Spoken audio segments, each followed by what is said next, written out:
When I sharply snapped back, Michelle scowled at me. "Stop leeching off Dad." Hearing Michelle's upset voice, I made up my mind. Oh, it's no use. I gave up in my heart. My feelings for Michelle did not reach her. The emotional bond one was trying to establish with Michelle was severed. Michelle needs to reflect on her actions. She must face the consequences of her actions. And I will tell her the truth. My name is Rachel, and I am 50 years old. I have been married to Alex for 5 years. Both Alex and I had been married before we met each other. I divorced my previous husband because he had an affair. One day when I came home, I found divorce papers from the lawyer in the post. Since then, my ex-husband never returned. I didn't even know where my ex-husband was, but I submitted the response to the court. Since then, I haven't seen or even heard from my ex-husband. We used to argue a lot and weren't very close, so I had expected this to happen someday. But it was so sudden that I couldn't eat and was very depressed at the time. I couldn't just sit around, so I threw myself into my work. I filled the void in my personal life with work. I worked frantically. After work, I frantically studied marketing and management. Thanks to that, I didn't even think about remarriage or dating, and before I knew it, I was 40. My family runs a small diner. It's a cozy place that serves set meals during the day. The food is good, plentiful, and affordable, making it popular with the townsfolk. It's a small town, but almost everyone must have eaten our food at least once. In particular, my father's chicken steak is the restaurant's specialty. When Alex proposed to me, I was over the moon, but hearing that he had a daughter made me anxious about the future. Will this work out? The thought of suddenly becoming the mother of an adult daughter was crushing. My buoyant feelings had completely deflated. Now, my heart feels heavy and dark. That's when I got a text from Alex. No rush on your response. I meant every word I said earlier. His unhurried reply calmed my turbulent heart as if the tide was receding. Yes, Alex is serious and kind. He would surely support me through anything. And as for his daughter Michelle, though she's a concern, she's an adult. She won't throw a tantrum like a child. She will understand about Alex and me. I decided to accept Alex's proposal. When I told Alex I would accept his proposal, he was overjoyed. Seeing Alex express his happiness so openly, I felt truly glad to have chosen to be with him. Since we were both remarrying, we just had a small dinner to introduce each other to our families. But Michelle was in the worst mood she had ever been in. She was irritable and took out her feelings on the staff. So annoying. Come on, bring the next dish. Michelle, calm down. Shut up. Don't you order me around, old lady. The term old lady took my breath away. I had met Michelle a few times before, but this was the first time things had turned out this way. Is this Michelle's true nature? If that's the case, she might be harboring dissatisfaction with Alex's and my marriage. After the introduction party, I discussed Michelle's behavior that day with Alex. Perhaps we should consider postponing the marriage. Wouldn't it be better if Michelle sorted out her feelings first? To my words, Alex shook his head. Indeed, Michelle's attitude today was problematic, but she has already moved out of the house, and we won't be seeing her every day, right? Being tied down by an independent daughter forever doesn't seem right to me. Indeed, since Michelle had already moved out, it wouldn't be like we'd see her every day. Alex suggested that being confined for so long during today's introduction party might have irritated Michelle. Normally, Michelle is quiet and not the kind to get angry like that. Please, give Michelle a chance. She's really a good kid at heart. Encouraged by Alex's words, I decided to proceed with the marriage. At this moment, I was determined to marry Alex and live my life with him. Yet, every time I saw Michelle, I was reminded of that incident, which only increased my anxiety. With these worries, I started living with Alex. We bought an apartment located halfway between my company and Alex's. Michelle was living alone in an apartment near her company, so it was just Alex and me living together. The first 2 years passed without incident, and we had a happy time. The only tough part was during the holiday season when we meet Michelle, but other than that, it was peaceful. However, in the 3rd year of our marriage, we faced a significant problem. Michelle moved in with us. Apparently, the apartment where Michelle lived was undergoing major renovations. Because of the noise and the comings and goings of the workers, it's unsettling, so I'm moving, Michelle said, and moved in with us. I had a bad feeling about it. And that feeling turned out to be right. We turned a room we used as a storeroom into Michelle's room. Michelle complained about it being cramped and poorly lit, yet we somehow managed to convince her to tolerate it. For the moving-in celebration, we decided to have pizza. When I was about to order our usual delivery, Michelle went ahead and placed an order from Famous Steakhouse. The dishes from there are indeed delicious. But it's also quite expensive. It would cost about 5 times more than the food we usually eat. I was about to refuse, but Alex gave me a look. I've recently realized that Alex is lenient with Michelle.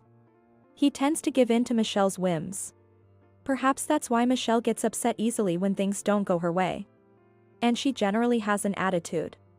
It seems like she thinks of the staff in any store as her servants. I've never seen Michelle use words like excuse me or thank you to the staff. Not just to the staff, but to me as well. Living with Michelle was like that. I was feeling down, but this was too much to worry about from the start. In the end, we ordered the food as Michelle wanted. When the dishes arrived, Michelle's words were, "It's late." Our order was supposed to have been refused at first due to the sudden order, but Michelle insisted and made them deliver. And she complained that they were late. I apologized profusely to the delivery person while receiving the dishes. The payment, of course, came from our wallet. As I checked the contents of the 3 delivery boxes, I found 2 assortments of appetizers and steaks and 1 box of hot dogs. While I was puzzled, I laid out the food on the table. As I began preparing drinks and soup, Michelle and Alex took their seats. Michelle poured beer for Alex, raised her glass with a cheers, and began to drink. To Michelle, I must be nothing more than a servant or a maid. Alex doesn't admonish Michelle. Is there something going on? When I sat down at the dining table, in front of me was the box of hot dogs. I let out a soft, and Michelle looked at me with a smug half-smile. That should be enough for you. With a snort, Michelle began eating the appetizers. I had some vegetable sticks, while Michelle enjoyed the shrimp cocktail, fresh salad, and chicken wings. It was a clear act of spite from Michelle towards me. I thought this would surely anger Alex, but all he did was sigh as he looked at Michelle. Alex offered his box of appetizers to me. Have some of this. I nodded slightly and took some portions from Alex. I was tempted to scold Michelle, but restrained myself, considering that a confrontation on the first day might complicate our future cohabitation. Moreover, I felt disadvantaged, as if I had usurped Alex from Michelle. Thus, living with Michelle began in the worst possible way. Alex doesn't talk much about Michelle. Whenever I ask about her, he just says, "She's at a difficult age, please forgive her." While working, helping out at my parents' house, studying, and doing household chores, I was already swamped. Now I had to take care of Michelle on top of everything. Michelle is simply selfish. She does nothing around the house. It's hard to believe she lived alone before. Moreover, Michelle's requests are incredibly bothersome. Even a single piece of clothing came with a litany of instructions, which items required dry cleaning, which should be hand-washed, and which needed air drying. When it comes to food, she specifies supermarkets and even the origin of the products. I usually plan meals based on sales and featured items at the supermarket, but that's not possible when accommodating Michelle's preferences. I found myself planning meals while also checking the recipes on the internet. As a result, our household expenses have nearly doubled.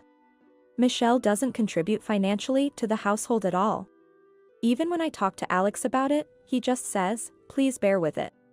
Unwilling to stir up unnecessary conflict, I chose to tolerate the situation. I reluctantly decided to cut back on work. I was valued and had high expectations at my company. There were even hints of a possible executive position in the future. But now, family comes first. I applied for reduced working hours at the company. This decision will likely close the door on any career advancement. But I do it for Alex and Michelle. I've decided to endure. While I was shopping for dinner at the supermarket after work, I received a call from my mother. The call was to inform me that my father had been hospitalized. What? Dad's in the hospital? After hanging up the phone, I hurried to the hospital. Our family home is relatively close by, so I arrived in about an hour. In the hospital room, my father was watching a baseball broadcast on TV with earphones in. Noticing me, he took out his earphones and smiled at me. Mom just exaggerated over the phone. Haha. Relieved, my legs gave way, and I slumped to the floor. My back's been hurting. My father explained. It seems years of standing work had taken a toll on his back. I've decided to go through with the surgery, he told me with a laugh. At that moment of relief, I remembered something important. I hadn't informed Alex or Michelle about any of this. I pulled out my cell phone from my shopping bag. There were countless missed calls from Michelle. I regretted being late. My heart was pounding. I hurriedly called Michelle back. Michelle's voice sounded displeased. Where are you and what are you doing? Hurry back and make my dinner. I apologized reflexively. I'm sorry. My dad's been hospitalized. Michelle was silent for a moment but then started scolding me sharply. Huh? Your dad? Your dad, really? Michelle's tone became vulgar and aggressive. I felt intimidated and shrank back. I replied in a small voice. Yes, he was suddenly hospitalized. And what does that have to do with my dinner? Michelle's reasoning was becoming absurd. You're my mother, right? Understand? It's a parent's job to make meals for their child. It might be understandable if Michelle were still in elementary or middle school. But Michelle is 26 and has lived alone before. She's fully an adult. For such an adult to demand meals from a parent is beyond harassment. I felt compelled to stand up for myself. I'm not good with Michelle's assertive tone or harsh words. Although I was scared of being yelled at, I decided to confront Michelle. Is it wrong to worry about my dad? You should understand. I could hear Michelle gasp over the phone. Shut up. Don't talk back to me. I must have hit a nerve. Michelle seemed taken aback. If it were your dad, you'd rush to his side, wouldn't you? Michelle fell silent. Perhaps she was imagining if it were Alex who had been suddenly hospitalized. Surely, Michelle would be worried if something happened to Alex. That's what I thought. However, Michelle's response was beyond my expectations. Huh? I'd ignore it if my dad was hospitalized. I was speechless. I wanted to believe it was a lie. Anyway, I said, sorry, but you'll need to eat out today, and hung up. This call made one thing clear to me. Michelle doesn't see me as her mother at all. In fact, she doesn't even see me as a person. She must think of me as a mechanical servant or a slave. Otherwise, she couldn't say such heartless things. It's saddening, but I can't just dwell on sadness. Things can't go on like this. I felt a strong need to take action. Even after my father is discharged, he won't be able to work as before. There's only so much my mother can help with. I need to address the situation at my family's home quickly. Balancing my family's needs, taking care of Michelle, household chores, and work was impossible. I decided to resign from my job. Though the company tried hard to retain me, there was no other way. Just as my father was discharged and we managed to reopen our shop, something happened to Alex. Alex ended up being hospitalized.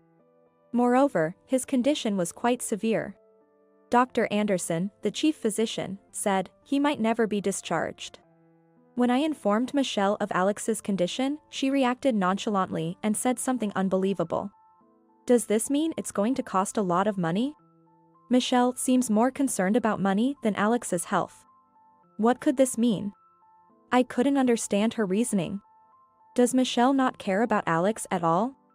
This is not the time to worry about money. Do you understand? I became emotional and retorted. I know that. But if we don't have money, we'll be in trouble, won't we? Michelle pulled out her cell phone and started making a call. Hello, Uncle John? Actually, Dad is sick and has been hospitalized. It seemed Michelle was calling Alex's brother. She was speaking in an uncomfortably sweet tone. So, I was hoping you could help with the hospital bills. Michelle was scheming on the phone, trying to get her uncle to pay for the hospital bills. Then, you can ask Mom about the rest. After ending the call, Michelle gave me a cold smile. I felt a chill down my spine from that smile. So, you'll have to talk things over with Uncle John. Humming a tune, Michelle went back to her room. I was still reeling from Alex's hospitalization when Michelle's actions left me stunned. After a while, I received a call from my brother-in-law. I explained Alex's condition and the outlook for the future. I broke down crying midway, but I managed to explain everything. I also assured him that I would take care of the hospital bills, so he shouldn't worry. After hanging up, I slapped my cheeks with both hands to psych myself up. I can't afford to mope around over this. But bad things continued to happen. After our marriage, Alex was entrusted with managing his parents' company. However, the business began to struggle. The cost of raw materials had been rising for years, leading to higher purchase prices and reduced profits. The company was so strapped that it couldn't afford to pay employees' salaries. In the past, Alex's family used to help my family's business, but now the roles were reversed, and my family was supporting Alex's company. With the business in trouble, Alex had cut his own salary. So, I was paying for the hospital bills with my salary. Most of the insurance policies list the company as the beneficiary. Ironically, Alex's insurance money gave the company a bit of a breather during these hard times. In such a difficult time, Michelle lashed out at me. The reason was a photo on my phone of a dining scene at a restaurant. Don't mess around. Using other people's money for such luxury. Michelle berated me with vulgar language and an aggressive tone. The photo was from a time I was asked to sample dishes at a restaurant I visited for work. A client took the photo and sent it to me, but unfortunately, it backfired. You're using our money for stuff like this? Michelle's words made me realize something. It seems she's under the impression that I'm living off Alex's money. The reality is quite the opposite. Currently, I'm the one providing for most of our household expenses. I've repaid all the money I borrowed from Alex in the past, with interest. Michelle's anger didn't subside. It seemed futile to say anything at the moment. Michelle's command, "Get out," compelled me to leave the house. I left a single piece of paper on the dining table. I chose to spend the night at a hotel. It would be useless to explain anything to Michelle. No, if I tried to explain, she might start depending on my money. I wanted to avoid that. I resolved to stick to the plan and take appropriate action. I made a promise to myself. I went to visit Alex's hospital room. I visit every day, but today felt special. Michelle didn't come today either, huh? Alex gave me a sad smile. His smile always reassured me. I'm sorry for being so inadequate. Alex shook his head. It's not that. It's my fault. Michelle turned out this way because of me. Alex began to share something he hadn't told me about Michelle before. Michelle is not Alex's biological child. His ex-wife had an affair, and Michelle was the result. Alex found out just before his ex-wife passed away. Hearing this, Alex felt an indescribable anger. The person most at fault was lying in bed, soon to pass away. He couldn't direct his anger anywhere. Michelle wasn't to blame, and she still thinks of Alex as her real father. His ex-wife passed away without revealing anything about the other man involved. Alex was left with unresolved anger. He couldn't treat Michelle the same way as before and ended up pushing her away. For Michelle, her mother suddenly disappeared, and her father became distant. It's no surprise her personality became twisted. From that point on, Michelle ceased to trust anyone, viewing Alex solely as a financial resource. Since then, I've become nothing but an ATM to Michelle. Alex said with a sad smile.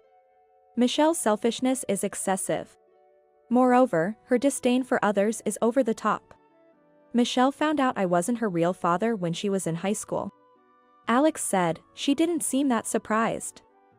She must have had her suspicions, he added with a sarcastic smile. I explained to Alex what I was about to do. Initially, he looked reluctant. His expression conveyed a sense of skepticism, as if questioning, is all that really necessary? I've already looked into it. If I don't do it, things could get even worse, I told him. If I don't, someone else surely will. Alex closed his eyes, deep in thought. I decided to wait quietly. After a while, Alex opened his eyes. All right. I'll leave it to you. I held Alex's hand. His hand felt bony and had become much smaller. I struggled to hold back my tears. Forcing a smile, I left the hospital room. As I stepped into the corridor, I saw Dr. Anderson. I handed Dr. Anderson a scientific magazine showcasing the latest medical technologies. Please help my husband, I said to him and left the hospital. Now, it's just a matter of taking action. To psych myself up, I slapped both of my cheeks sharply with my hands. This always helps me focus. After spending a night at a hotel, I checked my cell phone for messages and returned home before noon the next day. I could hear the sound of the TV and Michelle's laughter coming from the living room. In the living room, Michelle was watching TV and laughing heartily. It was a rare sight. She's usually in a foul mood, but today she seemed happy. Looking around, I noticed that several things were missing. I noticed the absence of photos of Alex and me, souvenirs from our trips, and other decorative items from the living room. Huh? Some things are missing. My mutterings to myself prompted a reaction from Michelle. Oh, I threw them out. Your stuff. Shocked, I entered the bedroom. The room was empty. No computer, no TV, no stereo. Even the bed and furniture were gone. The closet was empty too. I returned to the living room and confronted Michelle. What's the meaning of this? Michelle looked at me with disdain while lying on the sofa. They were needless, so I disposed of them. I put my hands on my hips, visibly angry.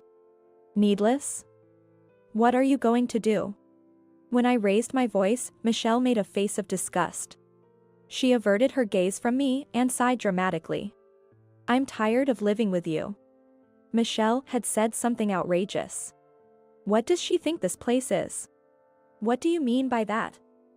This home belongs to Alex and me. When I retorted sharply, Michelle's face turned sour. Stop leeching off Dad. Leeching? What could she possibly mean by that?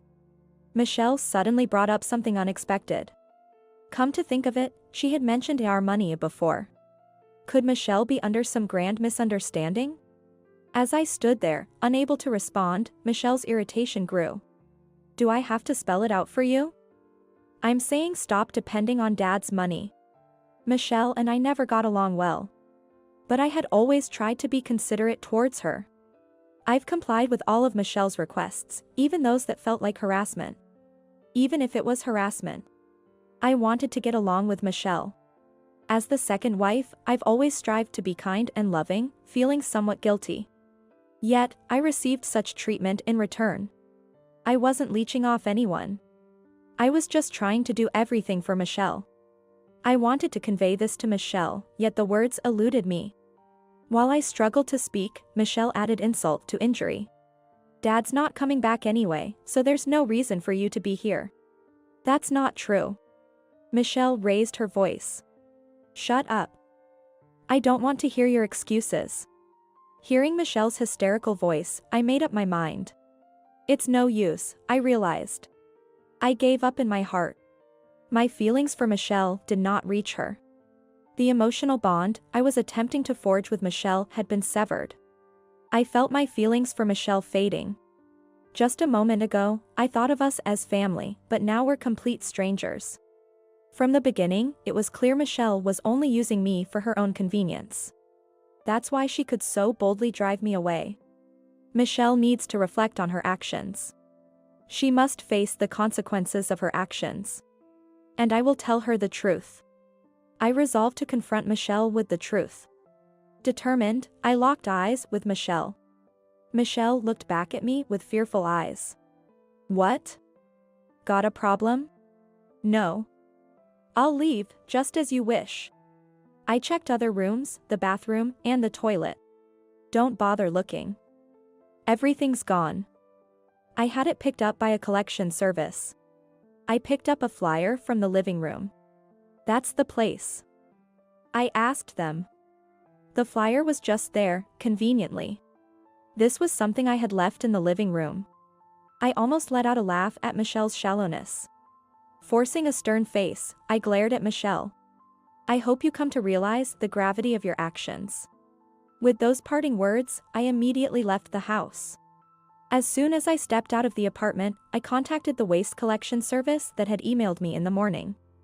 The collection service had kept my belongings in storage. Not only did they store them, but they also moved them into the storage unit I had rented. I thanked them politely over the phone before hanging up. I intentionally left that flyer on the living room table.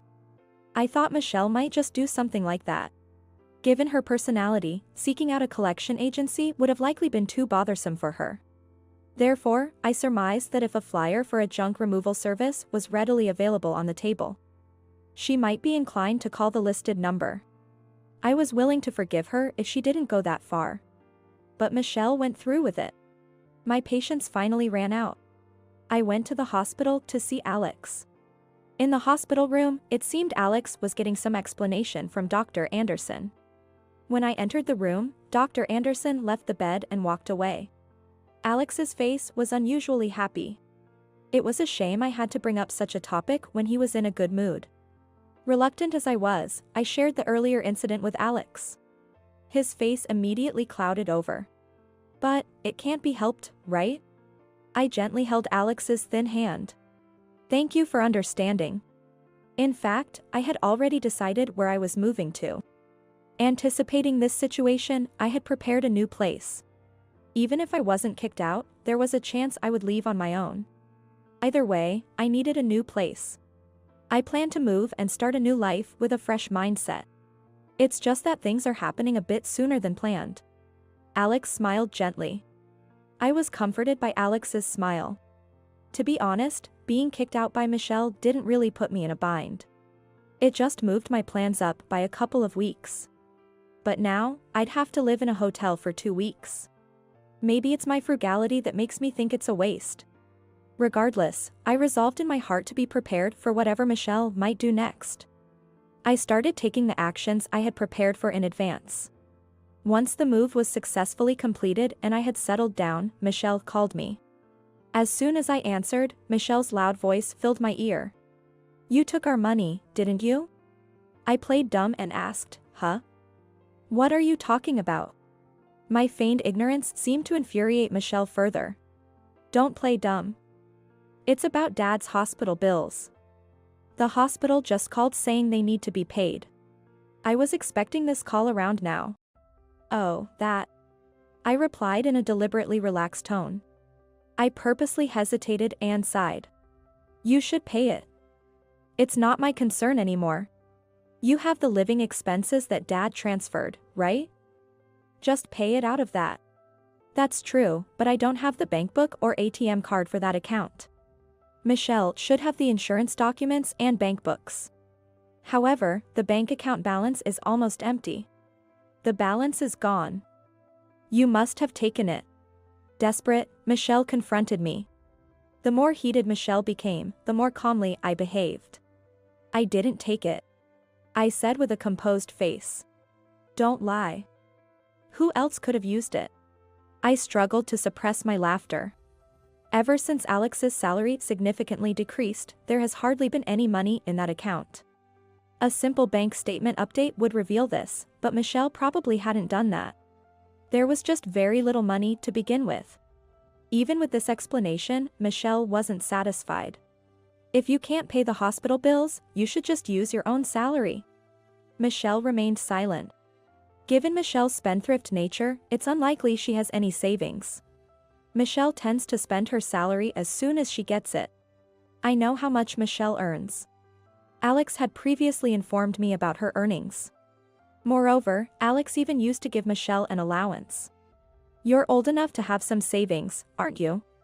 I could almost hear Michelle grinding her teeth. After a long silence, so long I thought the call had dropped, Michelle suddenly raised her voice. What's wrong with me spending the money I earned? Michelle continued to rant. You're the one who spent all the money Dad gave us, aren't you? I could hear Michelle's heavy breathing. The farce was over. I got to the heart of the matter. If it's not savings, then use the money you acquired dishonestly. I heard a thud. It seems Michelle dropped her cell phone. Probably too shocked to keep a grip on it. How did you know about that? Michelle didn't deny it. She had just admitted to the wrongdoing. There was no escaping it now. I told Michelle we would discuss the details when we met and hung up. I had sent the meeting place via email. I also attached the audio file of Michelle saying, "How did you know about that?" to the email. I had recorded the conversation with Michelle. It's always wise to have evidence on hand. Anyway, I had arranged a meeting with Michelle. All that was left was to present my evidence. The next day, Michelle showed up at the agreed meeting place. It was the entrance to the apartment building where I live.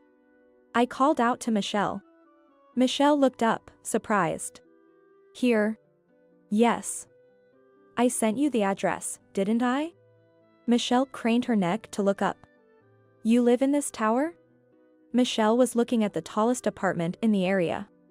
Not only the tallest, but also the most spacious and expensive. An Italian sports car was even parked at the entrance. This place is worth over $1 million, isn't it? Michelle muttered. I led the astonished Michelle to my apartment. My apartment is close to the top floor. Even with the high-speed elevator, it takes a while to reach the top. During the ride, Michelle was nervously biting her nails and trembling. Clearly, she was overwhelmed with anxiety, probably sensing something bad was about to happen. Upon arriving, I unlocked the door with my cell phone. Nowadays, cell phones can also serve as keys. Michelle looked at me with a surprised expression. I entered the room without minding her reaction. The living room offers a panoramic view of the outside. The apartment we used to live in looks tiny from up here. The living room is spacious with a generous layout, and the kitchen is large. I had Michelle sit on the sofa in the living room. Seemingly tense, Michelle was clutching her bag tightly. I made some coffee and handed it to her. Michelle took the cup with a rattling sound. She was desperately trying not to drop it. It's too spacious, it's unsettling. I said mockingly, smiling at Michelle. Michelle remained silent. I've been preparing to live here for a while, I said. Michelle must have thought of me as a parasite living off Alex. No wonder she was shocked. Shall we start the discussion then?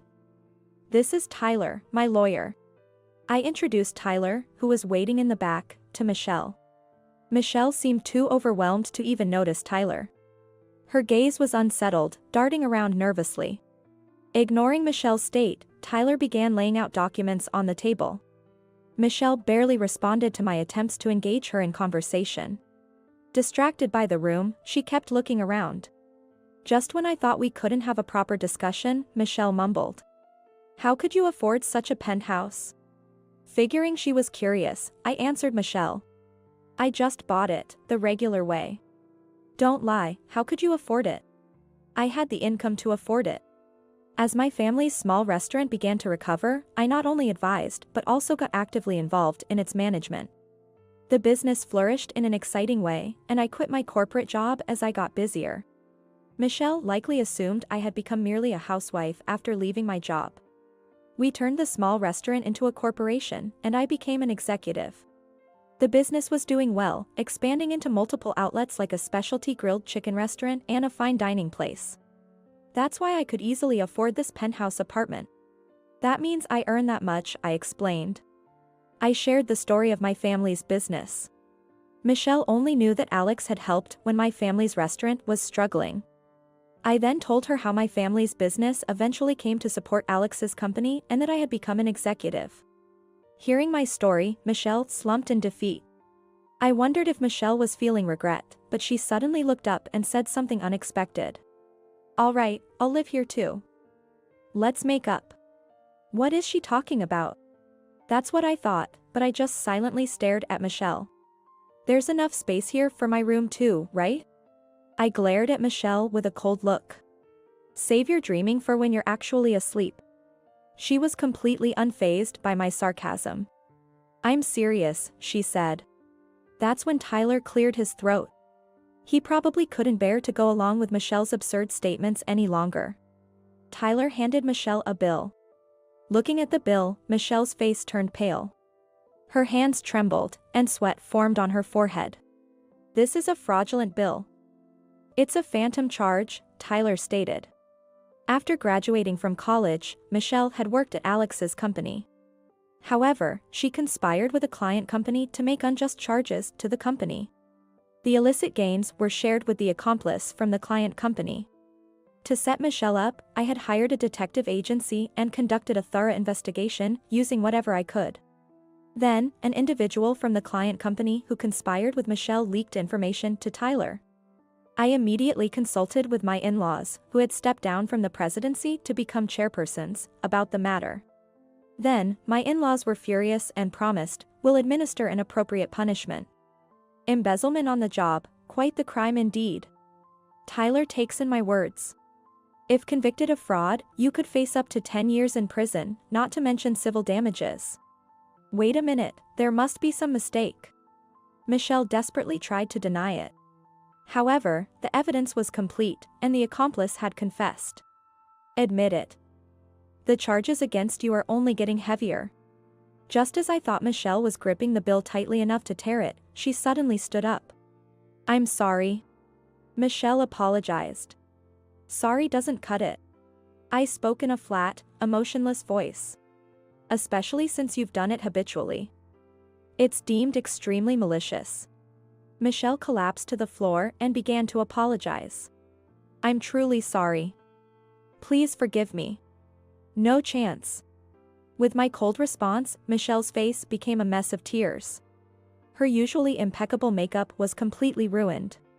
"If things continue this way, losing your job will be the least of your worries. You might even get arrested. It was all Michelle's own doing. Your apologies won't earn you forgiveness." Michelle's tears and runny nose left dark stains on the carpet. "Please forgive me. Just staying silent about it is enough." I turned my back on Michelle, who kept apologizing. "This isn't just between you and me." Michelle seemed unable to let go. She made an outrageous offer to me. "Then, I'll give you money. I'll charge the company again and give you that money." I sighed deeply and pressed my hand to my forehead. Nothing I said would make a difference now. Michelle had no intention of repenting. She was solely focused on navigating her way out of the predicament. "There's no helping you. You need to be properly judged," I said, revealing the voice recorder in my hand to Michelle. Michelle seemed to realize she had made an outrageous proposal. She trembled, covering her mouth with her hand. "I'll submit this as evidence to the police," I declared. Michelle kept her head down. It was as if something had been drained from her. Tyler and I then escorted Michelle out of the room. Leaning against the wall, she staggered toward the elevator. Once Tyler had departed, I collapsed into the depths of the sofa, exhausted. It was finally over. I reported the outcome to Alex via email. As planned, Michelle was criminally charged by the company. Michelle was arrested, and the employee from the partner company was indicted while on bail. Michelle had been dating this employee. Whether Michelle really had romantic feelings is unclear. It's highly possible she pretended to like him just to use him. Michelle is now detained in a holding cell, awaiting trial. She also faces a lawsuit for damages from the company. Michelle was disliked at the company, and perhaps it was a form of retribution. Being the president's daughter, she was exceedingly unpopular among the employees. She also had a haughty attitude toward clients, which negatively impacted performance. Not only was her attitude presumptuous, but Michelle also made many mistakes. There were numerous complaints, but no one dared to criticize her because she was the president's daughter. This is what I heard from Alex. Alex is still hospitalized, focusing on his treatment. Alex entrusted the presidency to Michael, his reliable executive vice president. This decision had been made quite a while ago. With Michelle gone, the transition proceeded smoothly. Alex is fighting his illness. Despite the challenges in obtaining a discharge, a pioneering treatment available in Germany offered new hope. Holding the published scientific journal, Dr. Anderson and I had many discussions. Dr. Anderson understood and agreed, and Alex will soon go to Germany for treatment. Of course, it's private healthcare, not covered by insurance. I'm not worried about the treatment costs. If necessary, I can just sell the penthouse. Alex will surely recover. And he will surely smile at me with that gentle smile again. I can hardly wait for that day.